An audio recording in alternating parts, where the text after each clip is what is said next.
Hi, I'm Carla, and this is Liz. Today's class, we're working on Hanumanasana. Hanumanasana is the splits. Just because you can't do the splits doesn't mean you can't practice the splits. You will need a bit of equipment, especially if you are beginning in your journey to Hanumanasana. A blanket is always very, very useful to sit on, especially sitting in Virasana. Have a brick. You will need a set of bricks to assist you in the kind of settling preparatory phases of Hanumanasana, and also a stash of foams is very, very useful. Shoulder balance foams, just an A4 size of foam. We are beginning the class in Virasana. So in Virasana, your knees come together and your toes are apart. When you take the toes apart, don't allow the feet to become like a little cup shape. You want to extend from the inner line of the knee to the inner line of the big toe. And then you want to sit on a little bit of height so that when you are seated, your knees and your ankles and your thighs are not absolutely screeching at you. When you sit down, bring the outer thighs down, the outer knee down, outer calf down, so that you keep the head of the shin facing the floor. Using your fingertip pressure on your feet, press into the toe mounds, lift up tall, and then bring the hands together in the prayer position. Each exhalation, relax the thighs. If you have any pain here in the knees, take more height. If there's pain in the front ankle and you're unable to get that extension, then build up your blanket height so that you can let your toes hang off. Try to find some settling of the legs. Each inhalation, you're lifting through the sides of the trunk, you're extending the spine, and just feel in your own body. Whenever you're ready to close your eyes, you let the eyes close. When the eyes are closed, don't allow the spine to drop and slump. Keep the lift of the spine, the lift of the breastbone, and the openness of the chest. Relax the shoulders away from the ears. Keep the neck and the jaw and the teeth quiet. Take this time just to prepare yourself to find a rhythm to your breath. Bring your focus to your mat. Separate yourself from the outside world. We'll begin the practice with the 3 Oms.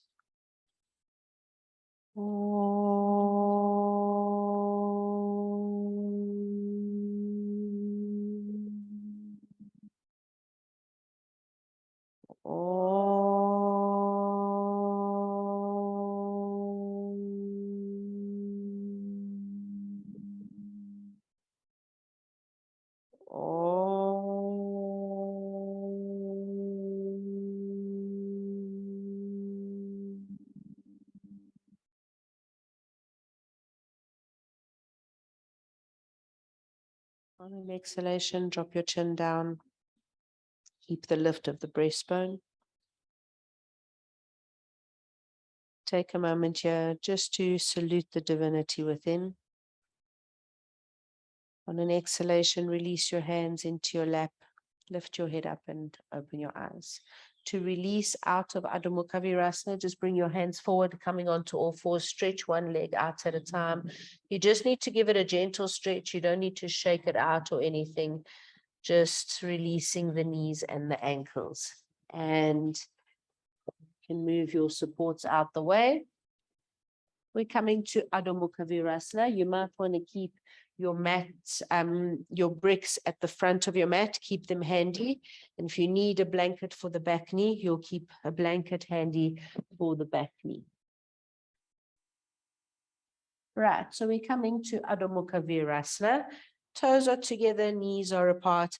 Be a little bit to the back of your mat so that you have space to extend forward. So extend forward, keeping the buttocks grounded. From this Adho Mukha Virasana shape, you're extending the arms forward. You're preparing for Adho Mukha Svanasana. You're extending the arms forward. You're preparing for Adho Mukha Svanasana. So prepare for Adho Mukha by spreading the palms, making sure that the fingers are apart, The arms are alert, elbows are locked, and then without changing the distance between the knee and the hands, come up through all fours, turn the toes under, feet hip distance apart, come to Adho Mukha Svanasana. It's the first Adho Mukha Svanasana for your practice, so if the heels don't come down, don't stress about it. If you're not very flexible and you can't get this lift of the buttock bones that Liz has got here, then let the heels come up and really lift the buttock bones. If you are flexible, keep working on strength, firm up the arms, the muscles of the arms, lengthen the side of the body, move the root of the front thigh back. Breathe. So in Adho Mukha Svanasana, you're getting the stretch of the back leg. Then you're going to come forward to Ardha Uttanasana. So walk your feet forward to Ardha Uttanasana, fingertips. Yes. If you cannot get this extension of the spine, if you're unable to keep the tallness and the straightness of the legs, then have a set of bricks for your fingertips for underneath your hands. So this is Ardha Uttanasana. Again, it is the first one for your practice, so keeping the feet hip distance apart is a good idea. And then you're going to come up to standing in Tadasana. Firm up the thighs. Just stand tall, let the breath flow, let the blood come back to normal. Okay, if you don't need the bricks, you can set them aside, go forward to the front of the mat, and we're coming through Ardha Uttanasana. So from Tadasana, taking the feet together or apart, depending on your body, your practice, stretch the arms up on an inhalation, exhale, come down to Uttanasana. From this Ardha Uttanasana, you can complete Uttanasana if you enjoy a forward bend practice and if you don't have back issues. And then being on your fingertips, step the right foot back. With the right leg back, you're going to give a lovely stretch to this right quadricep. Keep stretching into the heel and move the root of the left thigh away so that the hips are level. Don't allow the right hip to collapse, but get the buttocks to sink down. Now stretch in that front right leg. And now take the knee to the floor. Again, if you need a blanket for the knee, you take it and extend that back leg. Now, coming into the lunge, keep resisting the buttocks down. Stay on your fingertips. If you need your bricks at this point, take them, yeah? You're getting a lovely stretch in this front quadricep, which you need for splits, for Hanumanasana. You also need good extension in the quadricep, in the back of the leg, the hamstrings. So to stretch the hamstrings, you're going to keep the back knee on the floor, bring the hips back and straighten the front leg. Extending that front leg, extend yourself forward. So the leg, the front leg is almost like Parsvottanasana. You can stretch your arms forward like Adho Mukha Svanasana, let the head go down. And the foot, whether you need to be on the heel, that helps to strengthen the knee, to firm up the muscles of the legs. You can be there a little bit, feel what that does to the alignment of the hips, and also pushing as if you're giving it gas. So explore that extension. And now you're going to come back to Adho Mukha Svanasana. If you need to rest in Adho Mukha Virasana, yeah, you do, especially if you're a beginner. Lunge the right leg forward. It's difficult to lunge the right leg forward, so help it forward with your hands if you need to. Take the bricks if you need to. First, extend the back of that left leg completely. The knee is firm.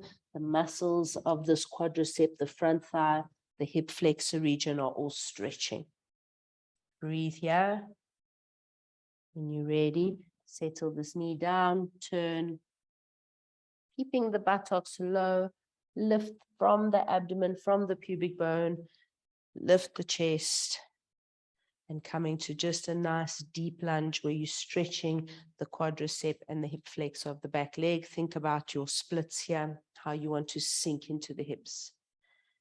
When you've been there for a few breaths, shoot the buttocks back, so bend, quieten and soften that left quadricep and that left groin region, and you sucking up this right hip, this right leg is working strongly.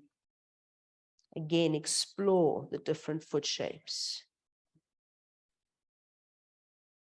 Stretching the hamstring of that front leg, making the muscles of that front leg strong, and then coming to Adho Mukha Svanasana, downward facing dog, feet hip distance apart.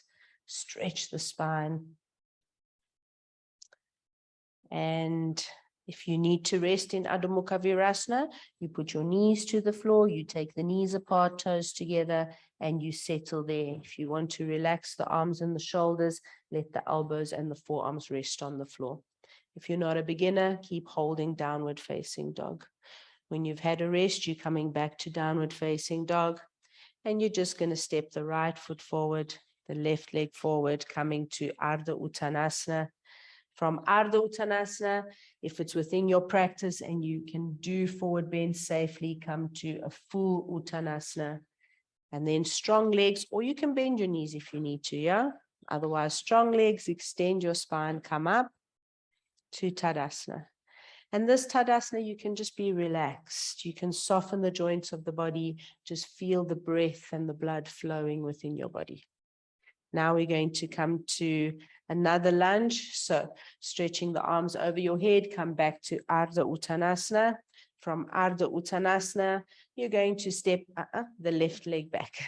Left leg back, coming to a nice deep lunge where you're stretching that left quadricep. Then place the left knee on the floor.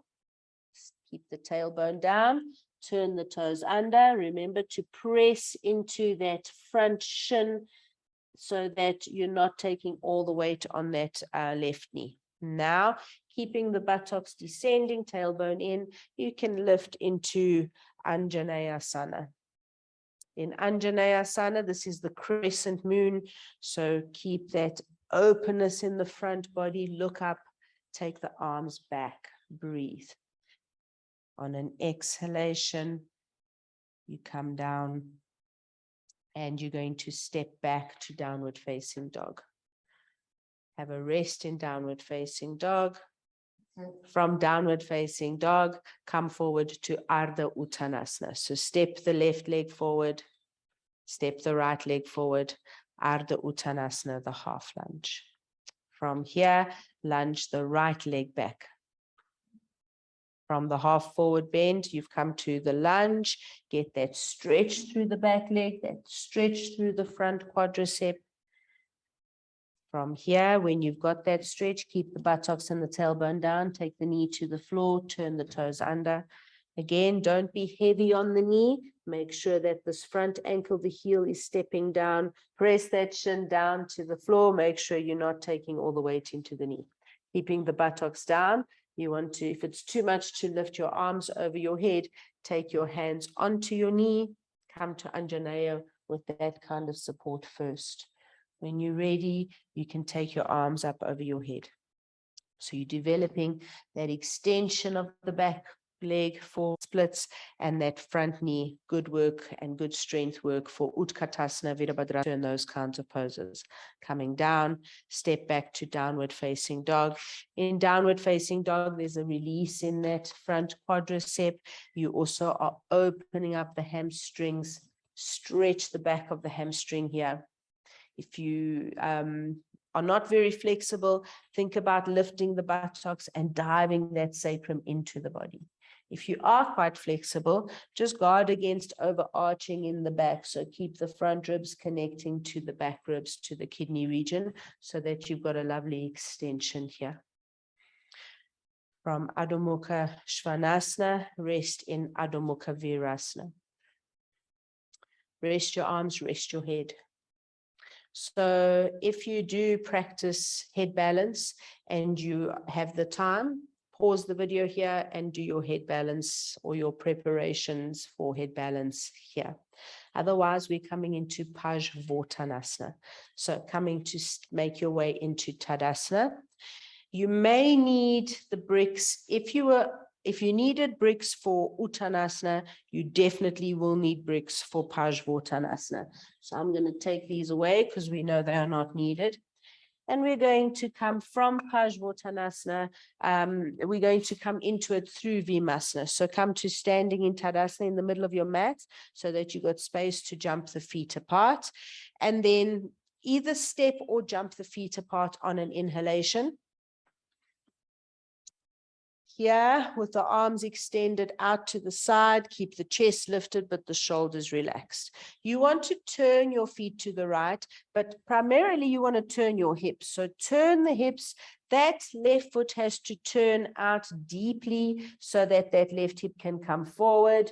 That right hip, you have to suck it up so that you can get the hips to face absolutely forward. Find that squareness in your hips. Then rip the mat apart, keep the legs firm and strong so that you hold your balance. Turn the upper arm to face up to the ceiling with the palms facing up to the ceiling. Get more openness in your chest. Bring your hands onto your hips. Keep the hips level and extend forward with the trunk as you take your hands to the floor. Keep the root of the right thigh lifted so that the sacral region is level to the floor. This front left hip has to move towards the right foot. The left inner thigh, if you roll it back, you're able to maybe get that outer thigh and outer hip to square off. And then again, don't overdo, keep the shoulders and the pelvis aligned. You can stretch the arms forward like downward dog to start off with, to get that extension of the spine, to get that freedom and that length in the side of the body. Then maintain that and move the hands back. If you're in the halfway position and you're on your bricks, just stay on your bricks, keep working on that extension of the front body. Parsvottanasana kind of just is logical to practice when you're working into splits.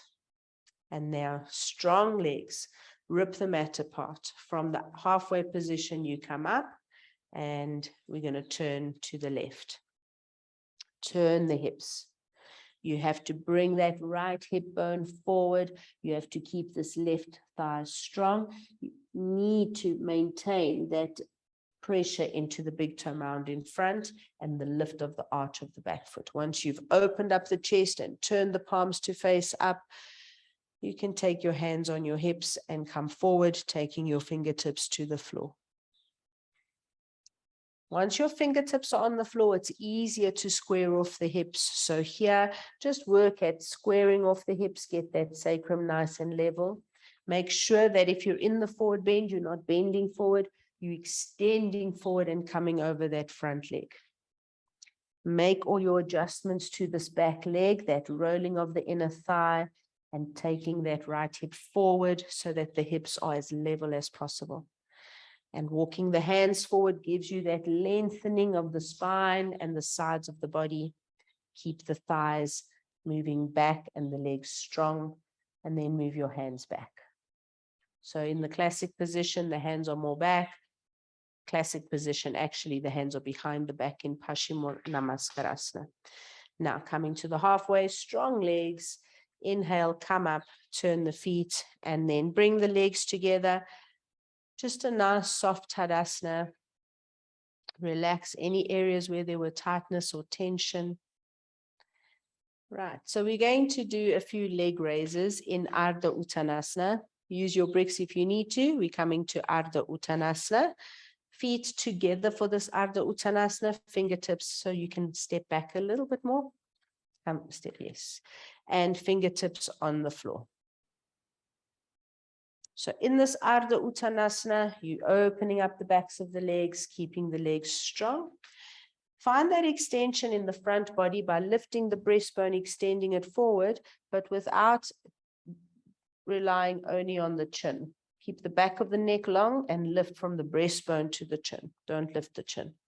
Keep the head down, keep looking down, especially if you're in a full forward bend. If you're on your bricks, don't look down. You're just going to really round yourself more. You need to extend forward. Now we're coming to lifting the right leg up. So keep the root of the left thigh lifted. Roll the right inner thigh up to the ceiling. If you really do struggle to keep the hips level like Liz has them, if you struggle to keep that knee and the foot facing the floor, then a little trick is to turn the toes in so that that hip rolls in the right direction. Otherwise, you want to, once the leg is up, extend into the big toe mound also. Outer ankle in. Extend the inner line of the leg. And then see, like a seesaw, can you bring your hands down, hands back, shin to the head, to the leg, and lift the leg up as much as possible, as if you're preparing to go into Urva Prasarita Ekapadasana. Breathe.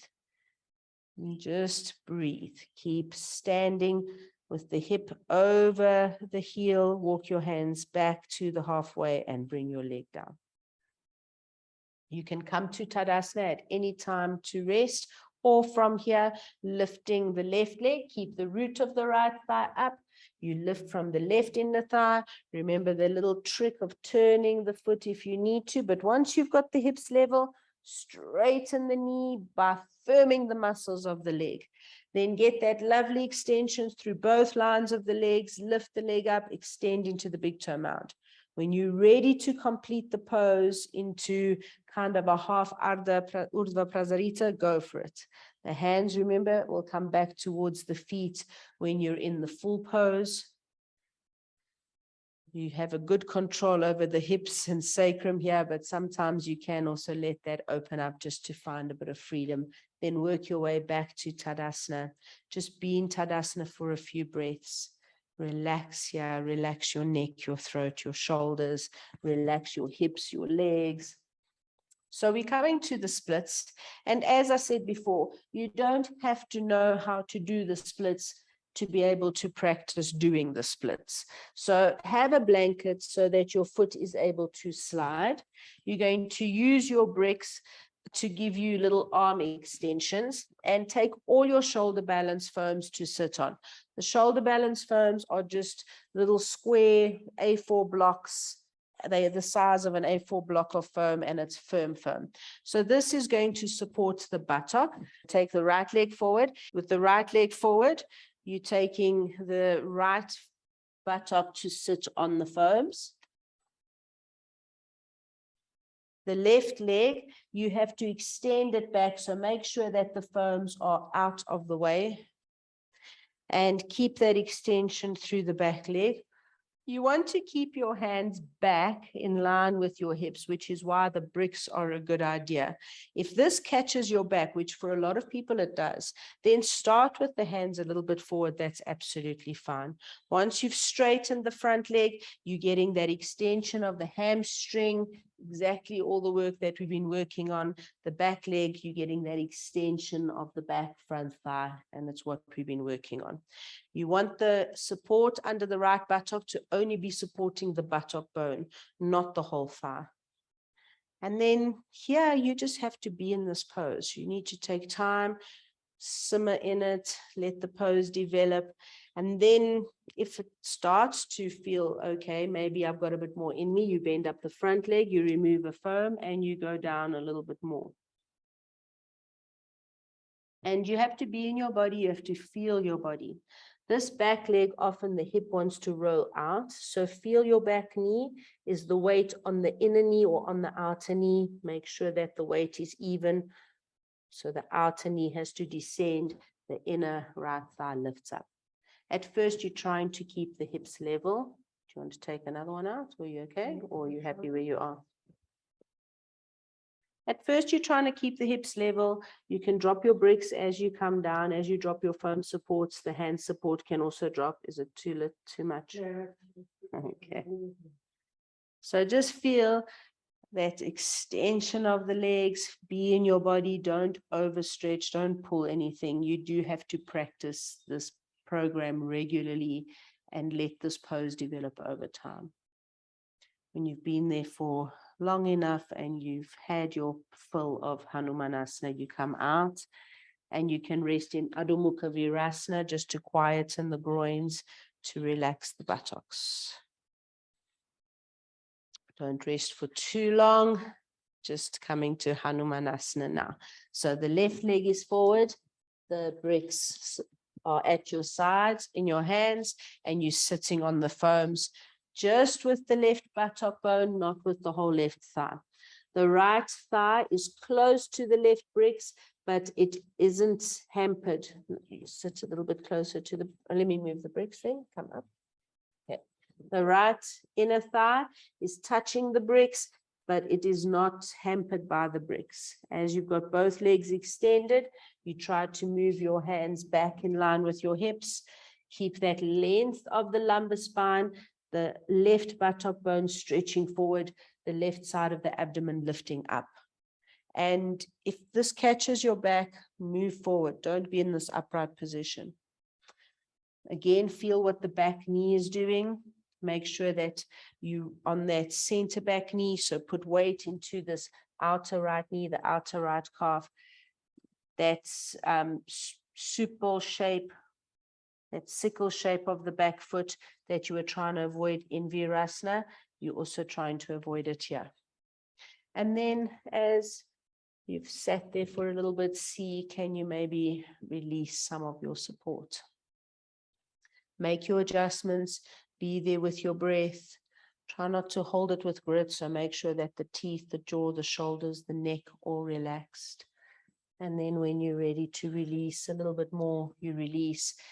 And each side is not the same, yeah? Bring your bricks down. Do you need more? Yeah. Bring your bricks down also. Yes. This back shin is the foot of the pose.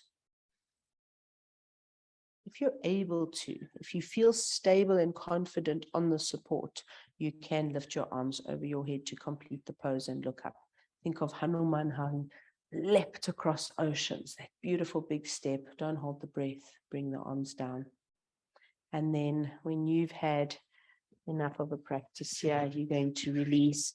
And now in this Adho Mukha Virasana, if you want the support of a bolster, because it's the last one, you can take a bolster.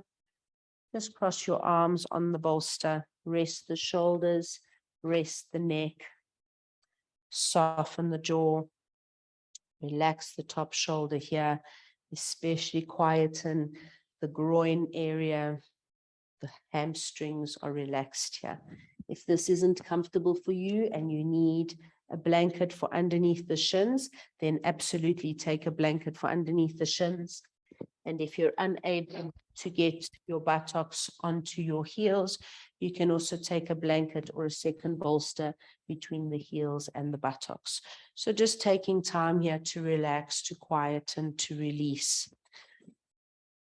We're doing a prone shavasana with the bolster, again, just to relax the quadricep muscles and the groins.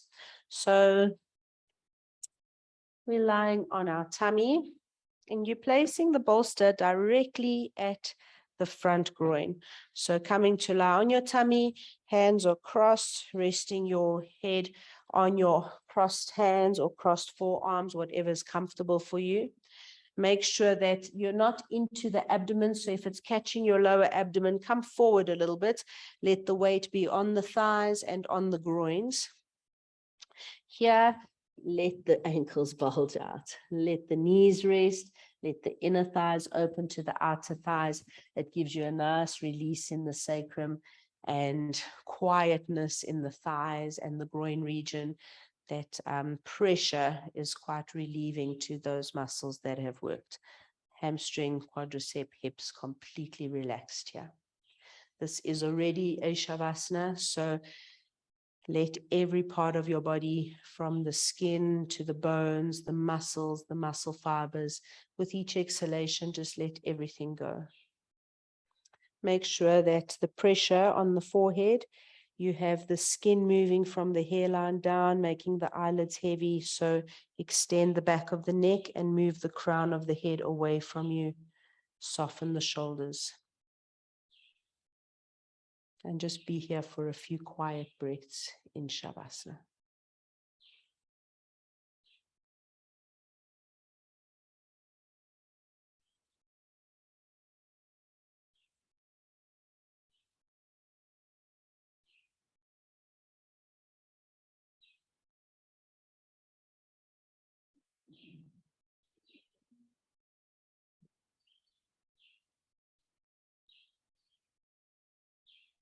You can, of course, spend the rest of your time in this prone Shavasana. Some people don't like lying on the abdomen, and also it catches the back for some. So push your hands next to your chest, come up onto all fours. Going to remove the bolster. You can keep the bolster for under your knees and take a nice folded blanket for under the head. When you fold the blanket, make sure it's folded neatly and there's no weird creases and folds that are going to disturb your shavasana. And have, move down a bit, have your head and your neck on the blankets. Sorry, there was one of those annoying creases.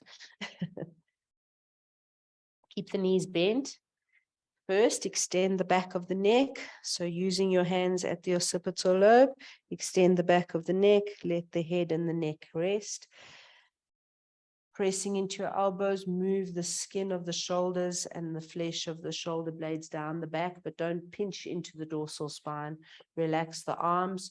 You can do a pelvic tilt to get the waist long, and you can also use your hands to adjust the buttock flesh. Then release the legs, the knees over a bolster. The bolster here, center bolster is at the center back knee. You want equalness of bolster touching the thighs and the quads. Be on your heels, let the feet just flop out to the sides from the inner thigh to the outer thigh. There's that rolling out, and especially quiet in the hip region here. Relax from the shoulder to the fingertip. Let the fingers just curl slightly. Palm is quiet. Let the fingers curl and be soft. Are your hands relaxed? Relax the hands. Relax the throat, the shoulders, the top shoulder, the collarbones. Let that whole area completely rest. Because you tuck the flesh under the shoulder blades or into the body so the chest is nice and open, be with your breath. Quieten the skin of the face, the muscles of the face. Every time thoughts come, sounds disturb you, or sensations in your body, just come back to the breath. Come back to this quiet shavasana state.